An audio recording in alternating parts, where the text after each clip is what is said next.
I extend my heartfelt gratitude to each of you who has shared your wisdom, kindness, and unwavering support over these past months. Your encouragement has been a lifeline, illuminating my path through this difficult season, and reminding me that I'm not alone. Your words have lifted my spirits and given me strength, and for that, I am profoundly thankful. This second journey through heartbreak felt less intimidating than the first.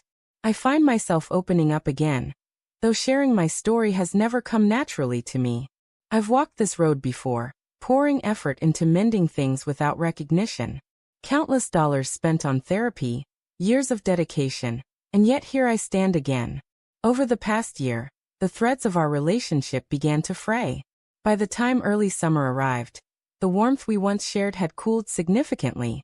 Our conversations dwindled, replaced by a creeping sense of routine. I wondered if she might be grappling with menopause, given her age. With gentle concern, I asked if something was weighing on her, hoping to bridge the gap, but she dismissed my questions, offering no insight.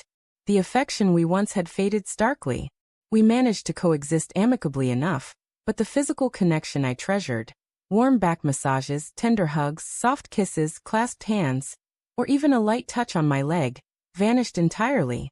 Gone were the playful moments, like her ruffling my hair or our quiet snuggles in bed. Physical touch has always been my way of feeling loved, a cornerstone we worked hard to rebuild in therapy. Yet, when I reached for her hand or tried to cuddle during a movie, she'd withdraw. I respected her need for space, focusing instead on the parts of our life that still held together. As the months wore on, we planned a Christmas trip to my homeland. When I mentioned booking flights, she casually revealed she'd scheduled her work vacation for the week after Christmas. Her decision bewildered me. Why plan it that way? It felt like a deliberate move, echoing her past controlling behaviors, as if she wanted to derail our plans. I hadn't seen my family or friends in over 2 years, and her choice cut deeply. What had I done to deserve this? I gently urged her to reconsider her schedule, but she claimed it was set in stone. I proposed she work remotely from our destination, and after some reluctance she agreed. Despite the strain, I secured the tickets. Then came an unexpected invitation to a dinner party, which struck me as odd. Why the last-minute notice? In hindsight, I realized she'd known about it earlier, but assumed I'd decline due to the short notice. We went, and the evening was delightful. Wonderful company, delicious food, and spirited conversation. By midnight, most guests had departed, but a few of us stayed, sipping drinks and talking. As I glanced at my wife across the table, my heart stopped. I kept quiet, engaging in my conversation while watching her. A heavy realization settled in, but this time, something was different. A numbness washed over me, as if my emotions had shut down. Everything fell into place. Her close friend, a self-centered man who'd been struggling earlier that year, had been leaning on her for support. She'd been texting him, offering advice and comfort. That night, they were so absorbed in their drinks and conversation that they seemed oblivious to my presence across the table. If they behaved this way in front of me, what happened when I wasn't there? When we got home, she snapped at me for staying out too late, past 2 a.m., and gave me the cold shoulder before storming off to bed. Her reaction was nothing new. She showed no enthusiasm for our Christmas trip, and I suspected she'd rather spend it with her friend. She'd already complained about the spotty internet at our destination. The next morning, I calmly noted that her friend seemed to be flirting with her, mentioning how he'd been touching her back. She met my words with a blank, dismissive stare, not her usual frustration. After a 10-second silence, I shifted the topic. That moment cemented my resolve. Later that week, she mentioned bumping into this friend in town while he was on a date, asking me to keep it hushed. I nodded, but my decision was made. I was done with the turmoil. The first time this happened, I had no proof, just deceit, disrespect, and manipulation. Back then, my codependency drove me to try salvaging things. We made strides for nearly a year and a half before the cracks returned. This time, I saw clearly, with newfound understanding and self-respect to carry me forward.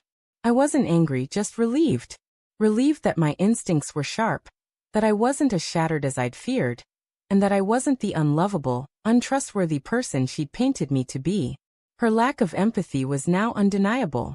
It was time to release her and move on. I'm immensely grateful for the guidance and perspectives you've all shared, which have anchored me through this ordeal. My divorce is now finalized, and I moved into a new home just last week. I'm still picking up the pieces of myself after everything. The divorce process was smooth, but we had to share a home for months while sorting out finances and paperwork. She took half of the property I owned, and I didn't fight it.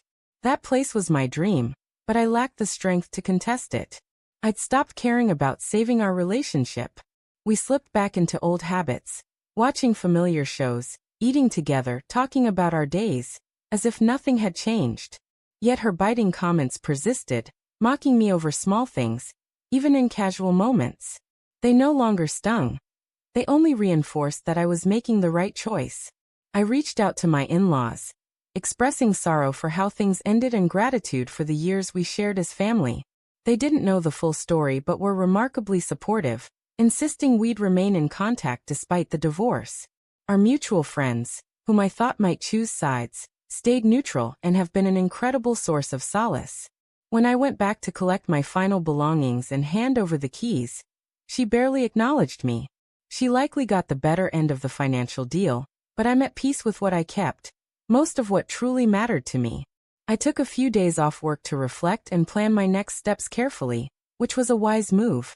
I cried a few times that weekend, but I was surprised by how little.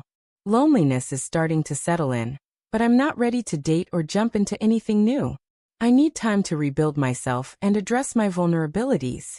I've lined up several therapy sessions over the coming months to help me find my footing more quickly. Reflecting back, the pain of last summer was a hidden gift. I worked through so much grief then, and while sadness still comes in waves, it's not as crushing as I'd expected. It's nothing like the agony of last summer and fall. Our toddler seems to be adapting to the changes. I feel for my ex and her struggles, and I hope she finds her path. To all of you who've been my rock through this storm, thank you from the bottom of my heart.